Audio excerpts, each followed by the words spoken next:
Chers auditeurs, Shalom Uvracha. Secours les l'inushma de mon beau-frère, Reb Tzvi ben Pinchas, Zichrono Livracha.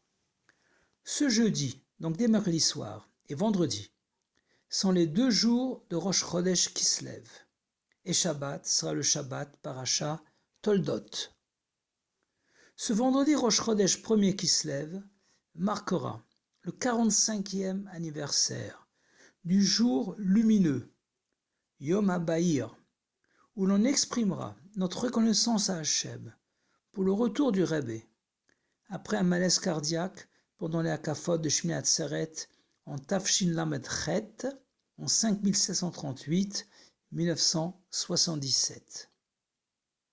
Tout le mois de Kislev est un mois chassidique et de Géoula. Le 9 Kislev est à la fois le jour de la naissance et de la Iloula, de l'Admour Haïm-Saï, le 2e Rebbe de Chabad. Le 10 Kislev est le jour de sa libération. Puis le 14 Kislev est l'anniversaire du mariage du Rebbe avec la Rebbetzin Chaya Mushka, fille du Rabbi précédent, le Rabbi Yosef Yitzhak, le Rabbi Rayatz.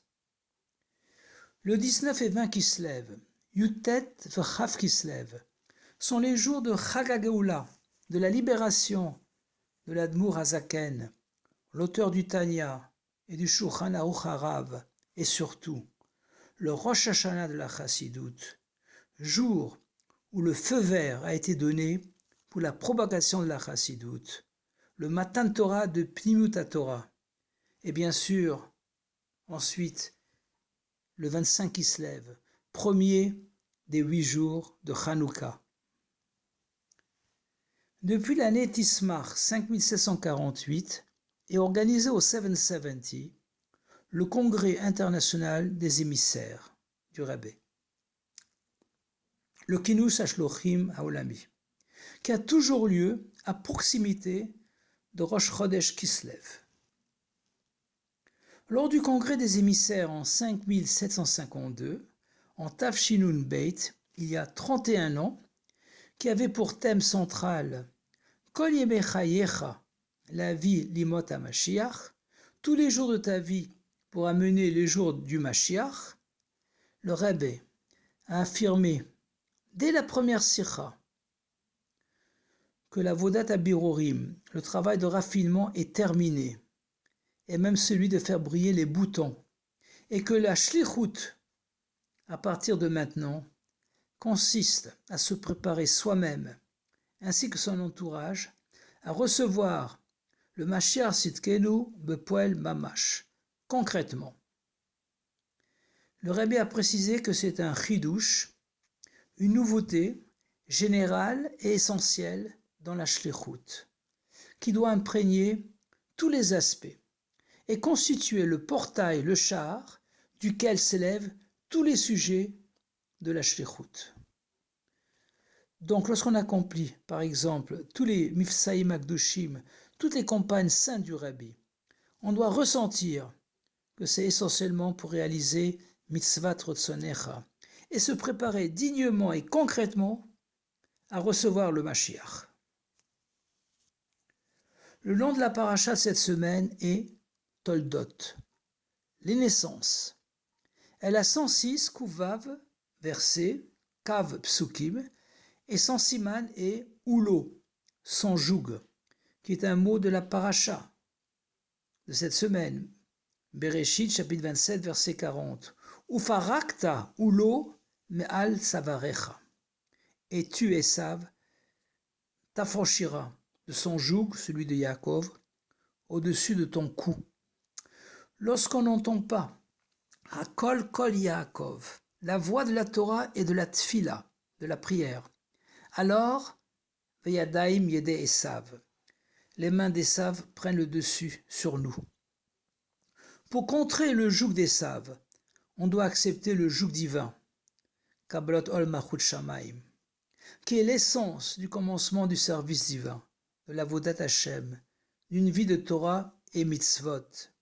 C'est pourquoi la première mitzvah qu'accomplit un bar mitzvah, juste après ses 13 ans, est la récitation du schéma du soir, exprimant sa soumission totale à Hachem. Et d'ailleurs, le Talmud commence aussi par cette mitzvah. Mais matai korin et shema baravin. À partir de quand récitant le Shema du soir? C'est la première Mishnah du premier traité, Brachot. Lors d'une naissance se dévoile l'essence de la personne. De même qu'à la naissance de la nouvelle lune, le molad, se dévoile la yichida de la neshama, l'essence de l'âme. De même à Rosh Chodesh se dévoile la tête, l'essence de la lune, qui contient tous les dévoilements futurs jusqu'à la pleine lune. Au sujet des 106 caves versées de la paracha Toldot, la Kabbalah explique que pour que le Or Ein Sof, la lumière divine infinie, puisse créer des mondes finis, il a fallu d'abord une contraction radicale, un tzimtzum, de cette lumière, puis laisser passer qu'un cave, c'est-à-dire un rayon très fin de cette lumière infinie, qui après d'autres contractions a pu donner naissance à notre univers matériel et fini, dans lequel on peut utiliser notre libre arbitre pour étudier la Torah et accomplir les mitzvot. Comme on l'a dit la semaine dernière, lors du congrès de 5752-1991, le Rebbe a affirmé que tous les Juifs sont ses shluchim. Et donc, on a tous reçu l'essence du Rebbe, c'est-à-dire les forces nécessaires pour dévoiler Mashiach en nous-mêmes, puis dans notre entourage et dans le monde entier. Le mot shaliach, un émissaire, et sameach, être joyeux, ont tous les deux la même valeur numérique, 348. Donc on doit commencer par être besimcha, être joyeux. Et si on utilise nos 10 kochot, nos 10 facultés de chokhma jusqu'à malchut, pour étudier Niglé et Pnimut Torah, les parties dévoilées et profondes de la Torah, de façon à ce qu'il ne fasse qu'une seule entité, et ceci avec les sentiments adéquats, jusqu'à la Kabbalot Ol Malchut Shamaim, l'annulation absolue à la volonté divine et à celle du Rebbe et le Meshaleach, tout en prenant toutes les initiatives nécessaires et conformes à sa volonté, alors on arrive à 248 plus 10 égale 358, qui est la valeur numérique, la gematria du mot Mashiach.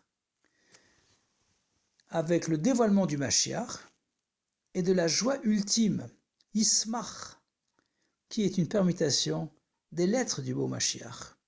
Que ceci se réalise Techef ou Miyad Mamash, avec le dévoilement du Rabbi Melech HaMashiach, Yechi Adonenu Morin v'Rabbeinu Melech HaMashiach Olam Vaed, Chodesh Tov v'Shabbat Shalom, Agute Chedesh, Agute Shabbos, et à bientôt dans le 3e Beit HaMikdash.